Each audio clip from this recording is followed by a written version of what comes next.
नमस्कार, खबर दुनिया में आप सभी का स्वागत है। मैं हूं अश्विनी कुमार मिश्र। खबर दुनिया की यानी विश्व की सभी अहम खबरें आधे घंटे में आप तक, और बड़ी खबरों पर संक्षिप्त टिप्पणी अपने विशेषज्ञों से जो जानते हैं अंतर्राष्ट्रीय मामलों के जानकार।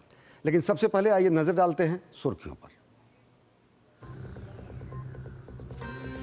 इजरायली प्रधानमंत्री बेंजामिन नेतन्याहू ने अमेरिकी राष्ट्रपति जो बाइडेन से की बात। ईरानी हमले से पैदा हुए हालात के मद्देनजर दोनों नेताओं के बीच करीब 50 मिनट तक चली बातचीत।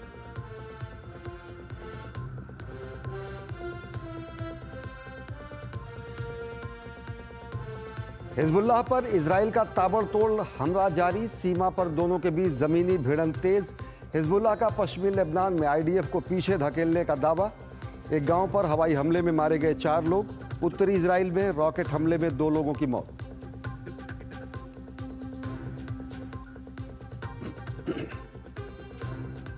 कल 2 दिवसीय लाओस यात्रा पर रवाना होंगे प्रधानमंत्री नरेंद्र मोदी। 21वें भारत आसियान और 19वें पूर्वी एशिया शिखर सम्मेलन में लेंगे हिस्सा।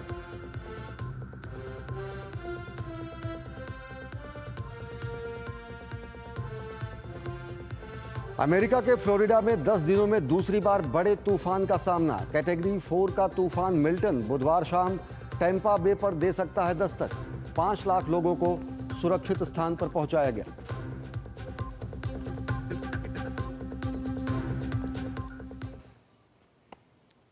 और देखते हैं खबरें विस्तार से। और सबसे पहले बात इजराइल, हमास और हिजबुल्लाह के संघर्ष की। लेबनान में इजराइल और हिजबुल्लाह के बीच लगातार जंग और गहराती जा रही है। इजरायली सेना ने पिछले 24 घंटे में हिजबुल्लाह के 185 ठिकानों पर हमले किए, तो वहीं हिजबुल्लाह ने इजराइल के शहर हाइफा पर लगातार दूसरे दिन भी रॉकेट दागा है। आईडीएफ के अनुसार ऊपरी गैलीली और हाइफा खाड़ी के आसपास के क्षेत्रों में करीब 40 रॉकेट दागे गए हैं।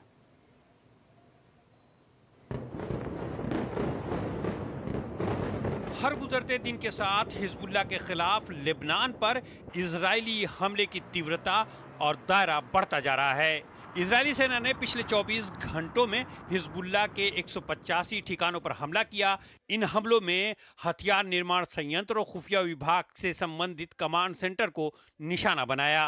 वहीं लेबनान सीमा के पश्चिम और पूर्वी हिस्से में हिजबुल्लाह के साथ इजराइल की भिड़ंत जारी है। इस कार्रवाई में हिजबुल्लाह के कमांडर को ढेर करने का दावा किया जा रहा है। हालांकि हिजबुल्लाह आईडीएफ को पीछे धकेलने की बात कर रहा है। साथ ही पिछले हफ्ते दक्षिणी लेबनान में इजरायली पैराट्रूपर को मार गिराने वाले हिजबुल्लाह के लड़ाके को हवाई हमले में ढेर करने का भी दावा किया है।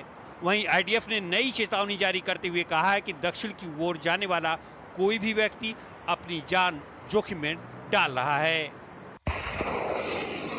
उधर हिजबुल्लाह ने इजराइल के शहर हाइफा पर लगातार दूसरे दिन रॉकेट दागा। आईडीएफ के अनुसार ऊपरी गैलीली और हाइफा खाड़ी के पास के क्षेत्र में करीब 60 रॉकेट दागे गए। हमले में 2 लोगों के मारे जाने और कई अन्य के घायल होने की खबर है। वहीं उत्तरी गाजा के जबालिया में भी आईडीएफ का जमीनी अभियान जारी है। आईडीएफ ने हमास के 40 ठिकानों को निशाना बनाने का दावा किया। इजराइल के हालेदर कस्बे में चाकूबाजी की घटना में 6 लोग घायल हो गए हैं। इनमें 2 की हालत गंभीर बताई जा रही है। पुलिस ने हमलावरों को मार गिराया है। इस बीच प्रधानमंत्री नेतन्याहू ने लेबनान के लोगों से गाजा जैसी आपदा से बचने के लिए हिजबुल्लाह को देश से बाहर निकालने का आग्रह किया है। तो क्या ये अपील लेबनान पर असर कर सकती है, जब वहां कई ऐसे समूह जो खुले तौर पर हिजबुल्लाह का विरोध करते हैं? दरअसल 55 लाख की आबादी वाले लेबनान की सीमा उत्तर और पूर्व में सीरिया, दक्षिण में इजराइल और पश्चिम में भूमध्य सागर से लगती है। लेबनान की सत्ता वहां के विभिन्न धार्मिक संप्रदायों के बीच बटी हुई है। फ्रांस से आज़ादी मिलने के बाद 1943 की एक संधि के तहत राष्ट्रपति ईसाई, प्रधानमंत्री सुन्नी, जबकि संसद का स्पीकर शिया समुदाय से होता है। हिजबुल्लाह शिया मुसलमान है। हिजबुल्लाह सशस्त्र संगठन होने के साथ साथ इसकी एक राजनीतिक इकाई भी है। संसद में स्पीकर पद इन्हीं के पास है और समाज पर इनकी गहरी पकड़ है। विरोधियों का हिजबुल्लाह के खिलाफ कार्रवाई का मतलब खूनी संघर्ष को दावत देना हो सकता है। और पश्चिम एशिया में चल रहे इस जंग में क्या है वर्तमान हालात, इसी पर हम चर्चा करेंगे। हमारे साथ खास मेहमान जुड़ रहे हैं, जियो पॉलिटिक्स मामलों के विशेषज्ञ और रिटायर्ड मेजर जनरल सुधाकर जी। हम आपसे जानना चाहेंगे कि हमारे साथ जुड़ चुके हैं सुधाकर जी, जो मेजर जनरल सुधाकर जी। आपसे जानना चाहेंगे किस तरीके से एक बार जब हिजबुल्लाह ये कहता है कि हम सीज़ फायर की भी पेशकश करते हैं, सबसे बड़ी बात सीज़ फायर के साथ साथ वो कहते हैं कि गाज़ा में सीज़ फायर हो, इस बात से भी हम अपने को दरकिनार करते हैं, और उसके बाद ये मुसलसल लगातार हमले, किस तरीके से देखते हैं वर्तमान स्थिति में हिजबुल्लाह और IDF का टकराव? अश्वनी जी, बहुत बहुत नमस्कार। तहे दिल से धन्यवाद आपको कि आपने आपके शो के लिए मुझे इनवाइट किया। हमारे व्यूअर्स को भी शुभकामनाएं। जहां तक आपकी सवाल है, सवाल के जवाब में मोटे तौर पे मैं चंद एक बॉल पार्क पॉइंट्स को मैं हाईलाइट करना चाहता हूं, क्योंकि समय कम होने के नाते पूरा विस्तार में बताना मुश्किल होगा। हमें यह समझना पड़ेगा कि पिछले साल सितंबर के महीने में, ये सितंबर 2023 की बात कर रहा हूं मैं, 7 अक्टूबर का हमास हमला होने से पहले इजराइल के प्रधानमंत्री जी नेतान्याहू साहब यूनाइटेड नेशन जनरल असेंबली में एक स्पीच दिए थे। उस समय उन्होंने एक मैप निकाल के दिखाया था। उस मैप में शायद हमारे व्यूअर्स सुन के और देख के भी हैरान होंगे कि उस मैप में पैलेस्टाइन का छवि नहीं थी। ये लड़ाई एक ऐतिहासिक लड़ाई है। एक छोटा सा जमीन का टुकड़ा की वजह से लड़ाई हो रही है। पैलेस्टाइन कह रहा है कि हमारा जमीन को आप छीन के दे दिए हो इजराइल को, हमें अभी तक पहचान आपने नहीं किया है।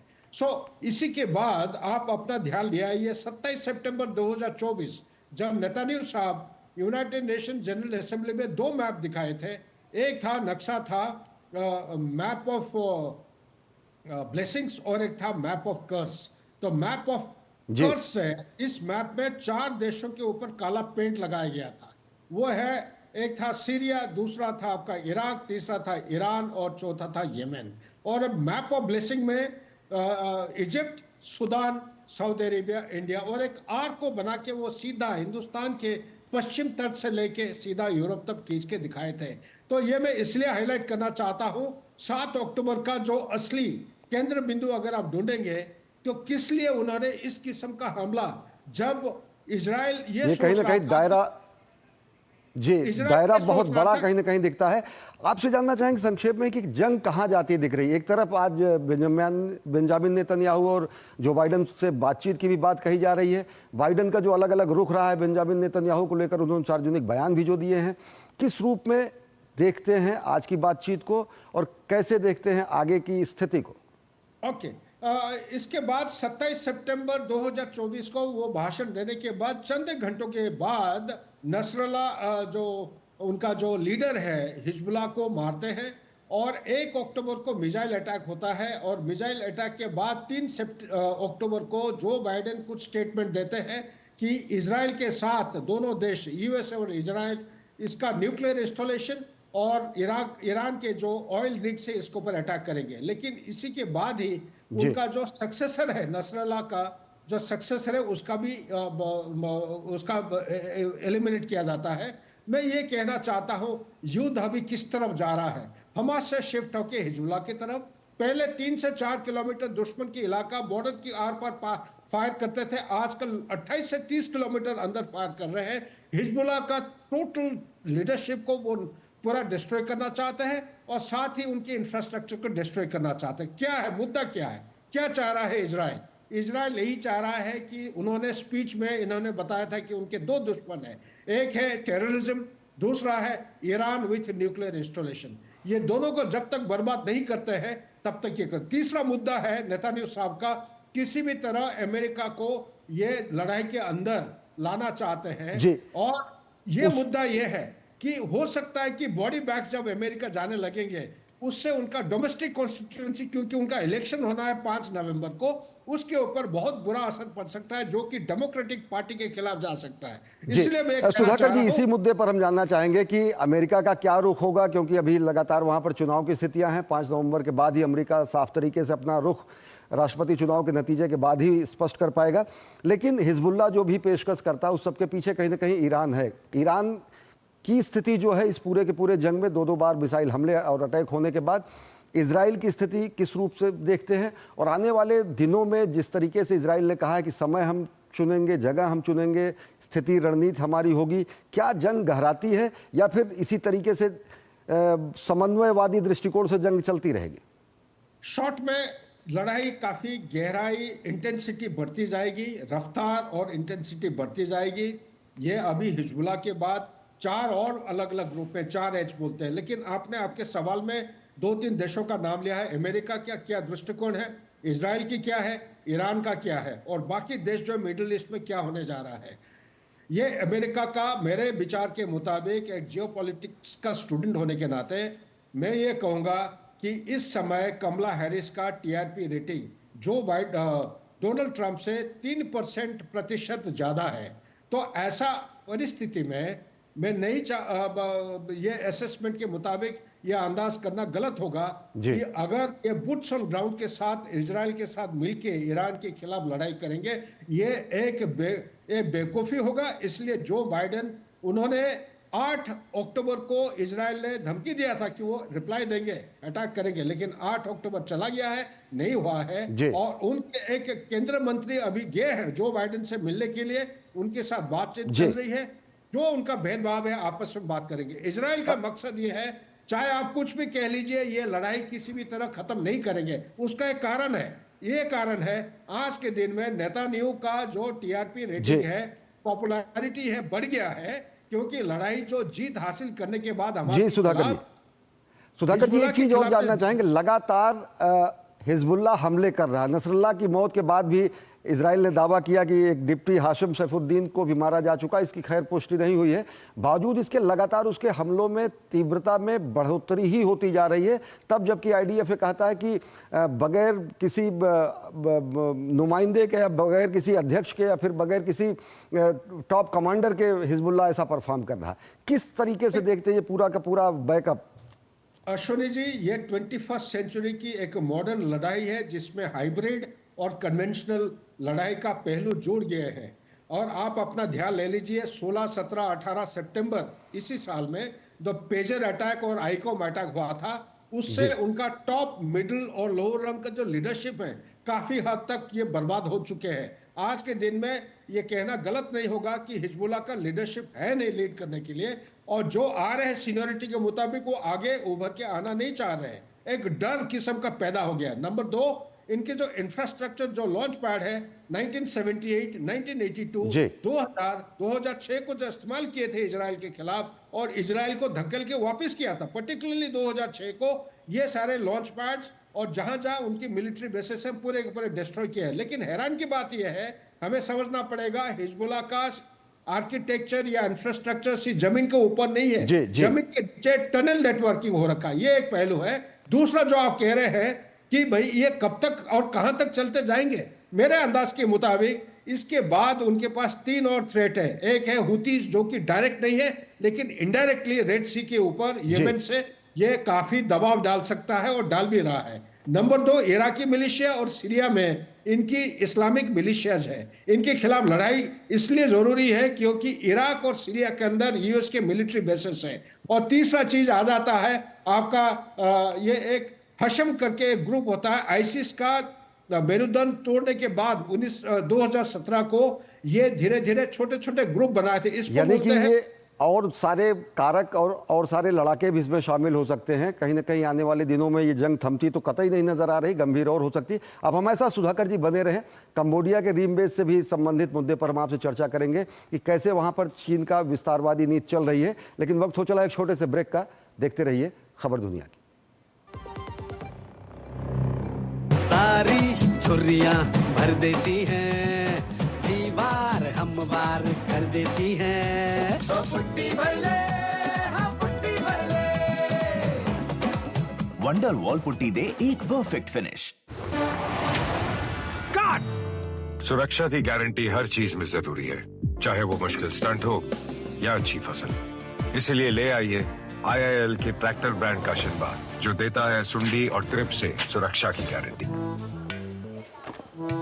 मैडम, राजमा चुटकी में पकेगा। अच्छा, लिख के दीजिएगा।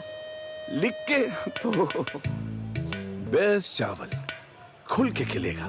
लिख के दे दो। क्या मैडम?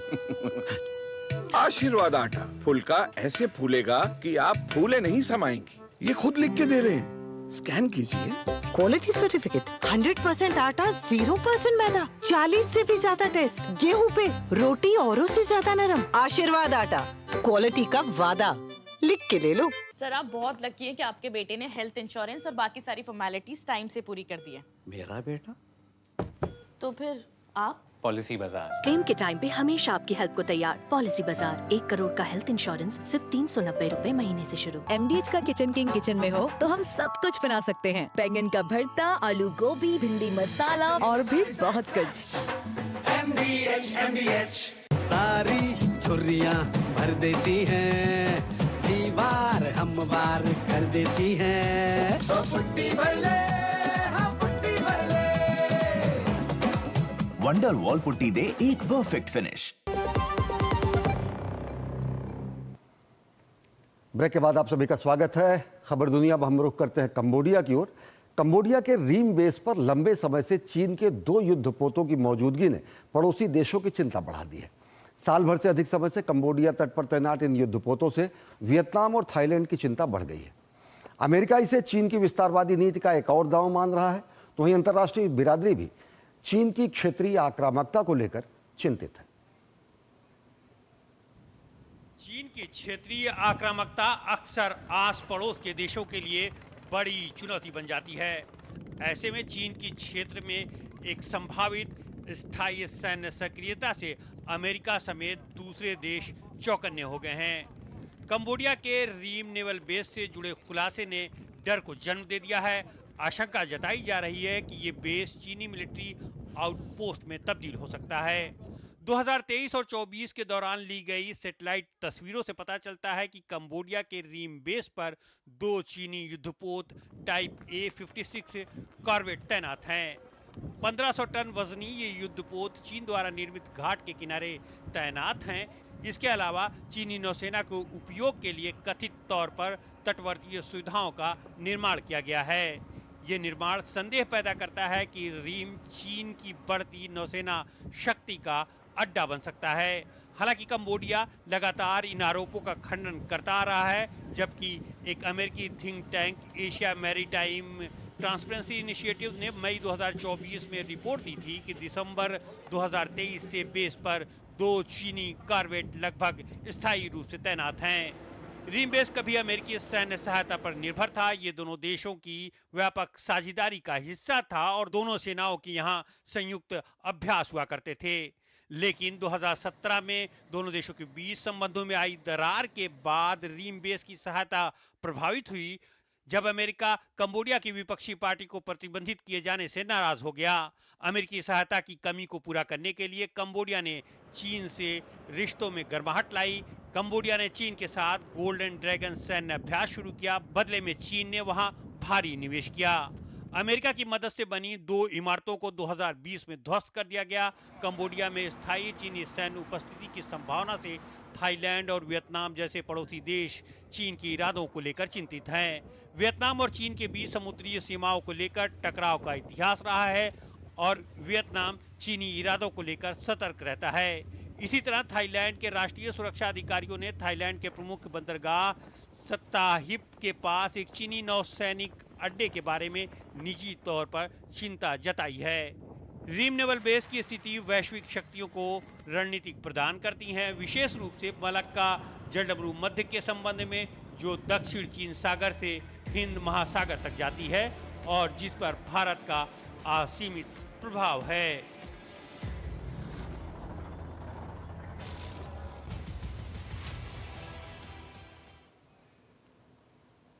तो अंतर्राष्ट्रीय जगत को लग रहा है कि चीन की विस्तारवादी नीति कहीं न कहीं उसका एक और उदाहरण है। कंबोडिया का रीम बेस, जो कि चीन ने लंबे समय से वहां पर 2 अपने युद्धपोत तैनात किए हैं। हमारे साथ जियोपॉलिटिक्स मामलों के जानकार मेजर जनरल सुधाकर जी हमारे साथ जुड़े हुए हैं। सुधाकर जी, कंबोडिया का रीम जो पोस्ट है, नौसैनिक अड्डा है, उस पर लंबे समय से एशिया मैरीटाइम ट्रांसपेरेंसी इनिशिएटिव ने मई 2024 में रिपोर्ट दी थी कि दिसंबर 2023 से वहां पर उन्होंने लंगर डाल दिया है।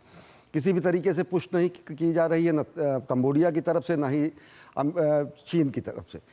किस तरीके के ये चीन का जो चयन है रीम पोस्ट ही क्यों? क्योंकि उससे कहीं ना कहीं अगर देखें तो मलक्का जल डमरू मध्य, थाईलैंड, वियतनाम, इन सब क्षेत्रों पर भी उसकी नज़र पड़ सकती है।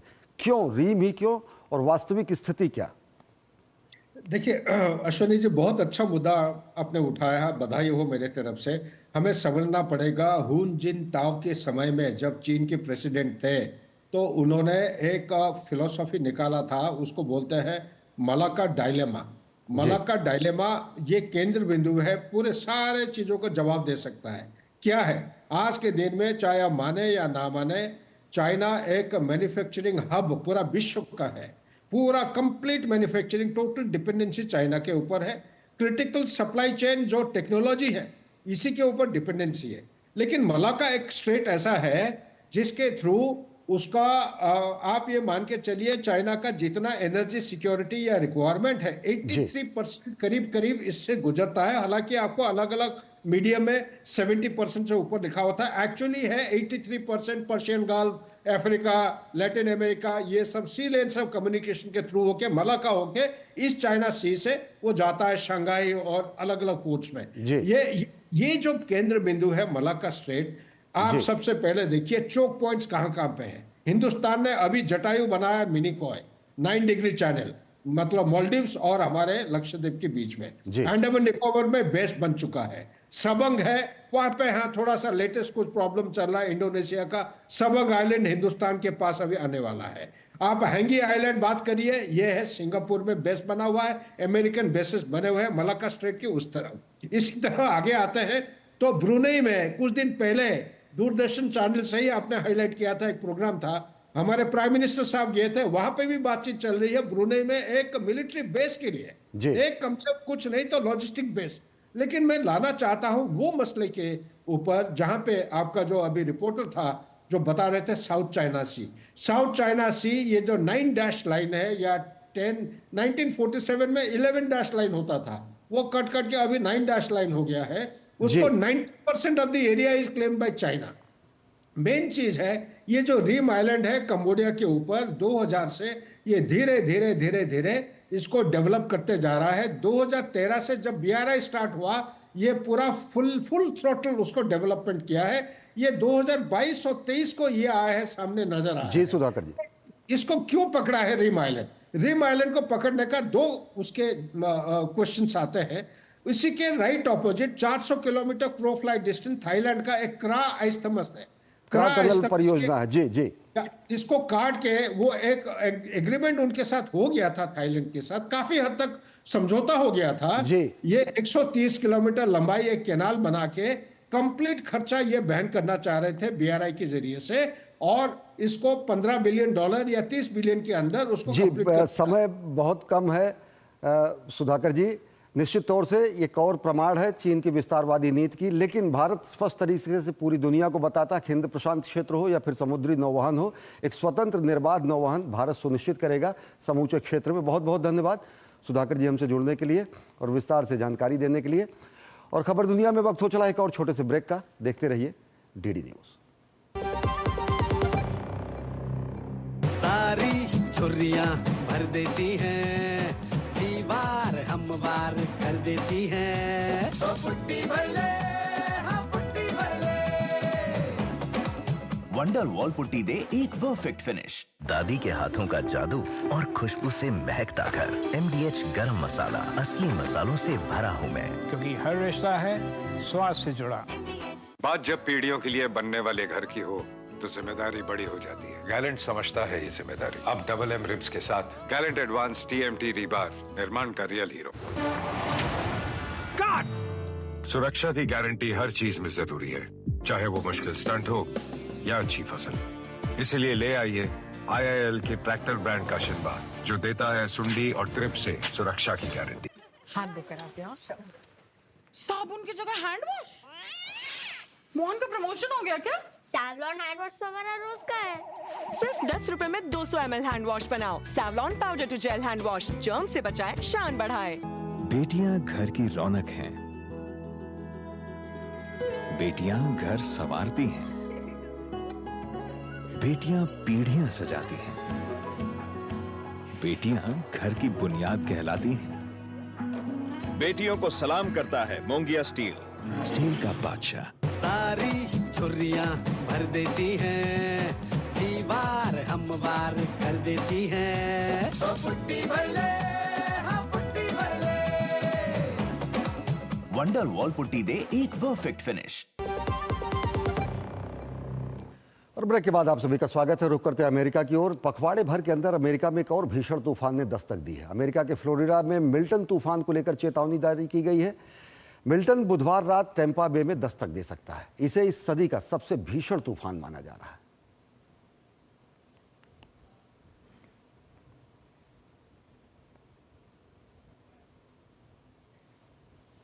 तो खबर दुनिया के आज के अंक में फिलहाल इतना ही। देश और दुनिया की ताजा तरीन खबरों के लिए देखते रहिए डीडी न्यूज। नमस्कार।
नमस्कार, स्वागत है आप सभी का डीडी न्यूज के इस खास बुलेटिन एक्सप्रेस 100 में, जहां हम आपके लिए लेकर आते हैं राजनीति, मनोरंजन, देश दुनिया, खेल और व्यापार जगत की सभी बड़ी खबरों को एक्सप्रेस यानी फटाफट अंदाज में। मैं हूं गौरव श्रीवास्तव। तो देखिए खबरें तेज रफ्तार से।